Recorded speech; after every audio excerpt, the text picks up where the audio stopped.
আসসালামু আলাইকুম। কেমন আছেন সবাই? নিশ্চয়ই ভালো আছেন, সুস্থ আছেন এবং নিরাপদে আছেন। আমি জান্নাতুন নাইম। আমি আজকে আপনাদেরকে খুবই চমৎকার একটা হিজাব দেখাতে নিয়ে আসছি। দেখতে পাচ্ছেন? এই হিজাবগুলো আমরা এই হিজাবগুলো আমাদের ট্র্যাডিশন অফ ডিজাইন এবং ট্র্যাডিশন অফ ওয়ার্ল্ড এ যৌথভাবে আমরা এই হিজাবগুলো নিয়ে এসেছি আমাদের কালেকশনে।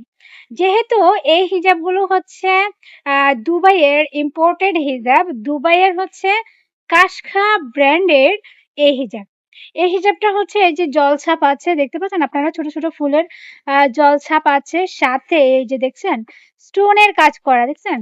এই যে স্টোনের নকশা করা আছে। আমাদের এই হিজাবের পুরোটা হিজাবে নকশা করা আছে। আর হিজাবটা ২ টা শেডের মাঝে। একটা শেড এই যে পার্পল, লাইট পার্পল কালার, আরেকটা শেড অফ হোয়াইট কালার। এই ২ টা শেড মিলে এই হিজাবটা। আর সাথে এই যে আপনারা যে গ্লোজি শাইনি শাইনি ভাব দেখতে পাচ্ছেন, এই যে গ্লোজি ভাব, এটাকে মেটালিক বলে, মেটালিক ভাইব বলে। মেটালিক ভাইবের মাধ্যমেই এই হিজাবটার মানে তৈরি করা। এবং খুবই সফট, খুবই এই যে আপনারা হয়তো আমার পড়াটা দেখতে পাচ্ছেন।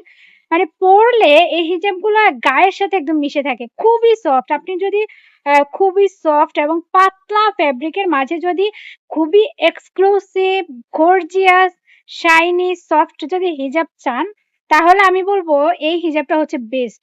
আমরা অনেক সময় বিভিন্ন প্রোগ্রামে, পার্টিতে হিজাব পরার জন্য হিজাব খুঁজি। তাদের জন্য এটা বেস্ট। আপনি গর্জিয়াস শাড়ির সাথেও পড়তে পারবেন। আমার মতো এরকম একটা সিম্পল শাড়ির সাথেও আপনি পড়তে পারবেন, ড্রেসের সাথে পড়তে পারবেন, লেহেঙ্গা, গাউনের সাথে পড়তে পারবেন। আবার আপনি গর্জিয়াস দামি ড্রেস, দামি শাড়ি, দামি লেহেঙ্গা, গাউনের সাথেও আপনি পড়তে পারবেন। মানে আপনি যেভাবে চাইবেন সেভাবে পড়লেই আপনাকে খুবই গর্জিয়াস লাগবে, দামি লাগবে। এই যে হিজাবটা দেখছেন, হিজাবটা খুবই সুপার এক্সক্লুসিভ বা প্রিমিয়াম হিজাব এই হিজাবটা। এবং এই হিজাবটা পুরাটাই স্টোনের কাজ করা। এই স্টোনগুলার গ্যারান্টি আছে, এই স্টোনগুলা পড়বে না।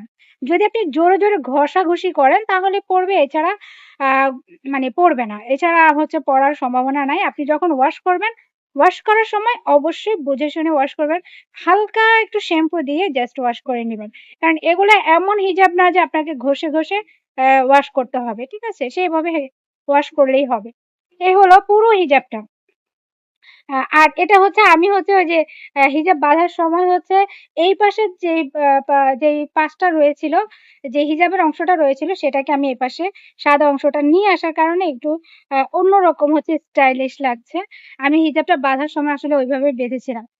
যেন একটু এই পাশটা একটু অন্যরকম লাগে। তো এই হলো পুরো হিজাবটা, জাস্ট দেখেন। এই হলো আমাদের পুরো হিজাবটা।